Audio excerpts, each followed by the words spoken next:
ओम शांति।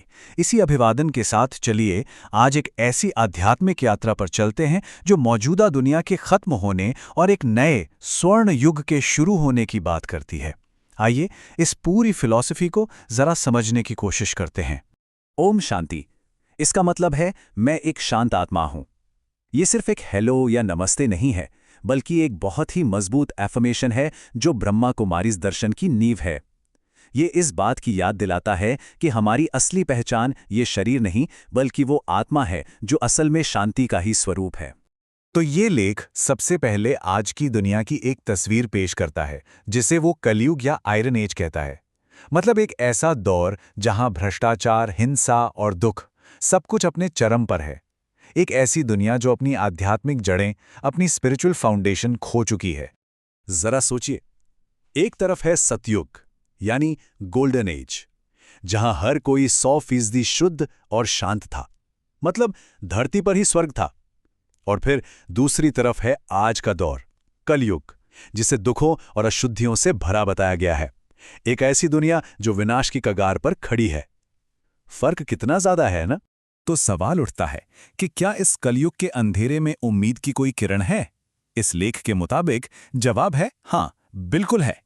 और ये उम्मीद एक दिव्य संदेश के रूप में आती है, एक सर्वोच्च शक्ति की ओर से। और ये संदेश आता है शिव बाबा की तरफ से, जिन्हें असीम पिता, ज्ञान का सागर और मुक्तिदाता कहा गया है। वही है जो इस मुश्किल वक्त में इंसानियत को दुख से निकालकर सुख की ओर ले जाने वाला ज्ञान देते हैं। और जानते हैं, यही वो महान खुशखबरी है। शिव बाबा हमें हमारी खोई हुई विरासत यानी बेहिसाब सुख और संप्रभुता को फिर से हासिल करने का मौका देते हैं।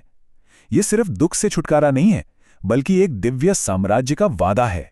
तो फिर कोई इस जबरदस्त विरासत पर अपना दावा कैसे कर सकता है? ये लेख एक साफ रास्ता दिखाता है, जिसे पवित्रता का मार्ग कहा गया है। इसके लिए कुछ खास काम करने और एक खास तरह की सोच रखने की जरूरत है। इस रास्ते के बिल्कुल केंद्र में एक ही सिद्धांत है, और वो है पूरी तरह से पवित्रता। लेख में एक बहुत सीधी और मजबूत चेतावनी दी गई है। काम महाशत्रु है। इसका मतलब साफ है कि वासना या लस्ट ही वो सबसे बड़ा दुश्मन है जो आत्मा की पवित्रता को खत्म कर देता है और हमें हमारी उस दिव्य विरासत से दूर कर देता है। तो इस विरासत को पाने के लिए 3 सबसे जरूरी कदम बताए गए हैं। पहला, पिता के प्रति पूरी तरह सच्चा और ईमानदार रहना। दूसरा, श्रीमत यानी जो दिव्य निर्देश हैं उनका बिना किसी लापरवाही के पालन करना।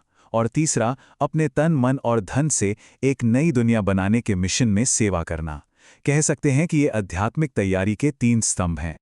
अब जो लोग पवित्रता के इस मुश्किल रास्ते पर चलते हैं, उनके लिए जो इनाम है वो हमारी कल्पना से भी परे है। ये सिर्फ एक जीवन की खुशी नहीं है, बल्कि एक ऐसा राजपाट है जो पीढ़ियों तक चलेगा।